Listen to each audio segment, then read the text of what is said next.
Hey guys, welcome to my sling build video log. So it's been, I don't know, maybe about 2-3 weeks since my last update. It doesn't look like I've done a lot, but I've been spending a lot of hours on just a few small parts, specifically these control torque tubes. So I don't know. I didn't expect this thing to be so hard going into this part of the work. To be honest, I thought this will be maybe like 2 hours job per tube, but I think I've spent maybe like 30, 35 hours on this torque tubes. And so you see, this is the aileron torque tube, the elevator, and this is another elevator short torque tube.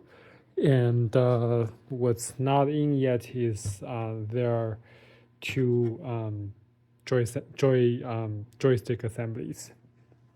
So basically what I needed to do is to put on the bushing and install each tube to their position perfectly. So they will, in order for it to not bind and rotate freely, the bushing needs to be perfectly perpendicular bushing has to be perfectly parallel to each other, as well the ribs and locking plates holding the bushing together. So every piece that's touching the control torque tube must be perfect. And so the instruction basically says I'm allowed to shave off a tiny bit of material from both the rib and the locking plate here, and basically everywhere else where the control bushing touches the metal. So it's a very painful and slow job to just kind of tweak it a little bit and put it back together and rotate. It took me a lot of hours. I still can't. So when watching Evan's video, the torque tube will fall freely by gravity. I just can't get that to work. Right now, it takes very little sort of effort to rotate them, and I think I'm gonna call it good here. I don't want to spend any more time on this.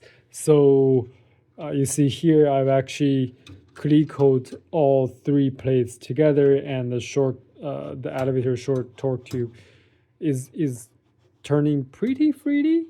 I had to loose up this particular rivet holding the rib together with this I don't know what's this called, connecting the rudder spring.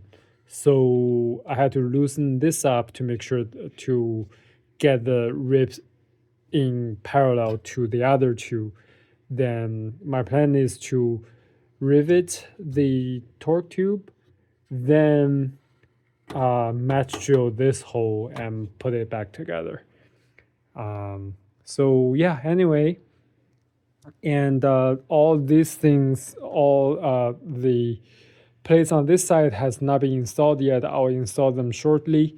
They're all test fitted, and once they're on, the tube can still rotate freely. I'm gonna keep them in a cleat state for a little bit more time.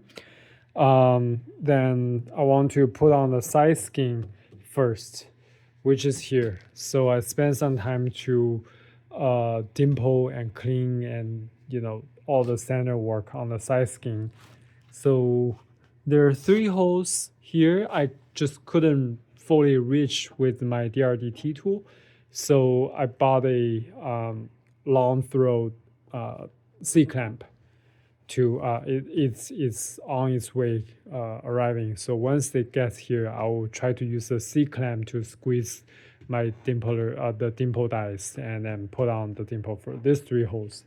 And same here for the other side skin. So once the side skin is fully prepared, I'm gonna install the side skin onto the fuselage. Then hopefully the ribs and the skins are all going to be in their permanent final state. Then I'll do a final test on the tube, on the all the torque tubes, and also install the joystick assembly. Then we'll be able to rivet them together. And another thing is I've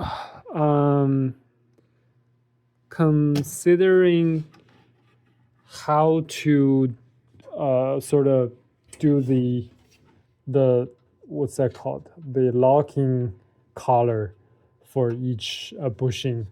So I'm actually considering maybe I can replace the locking collar with some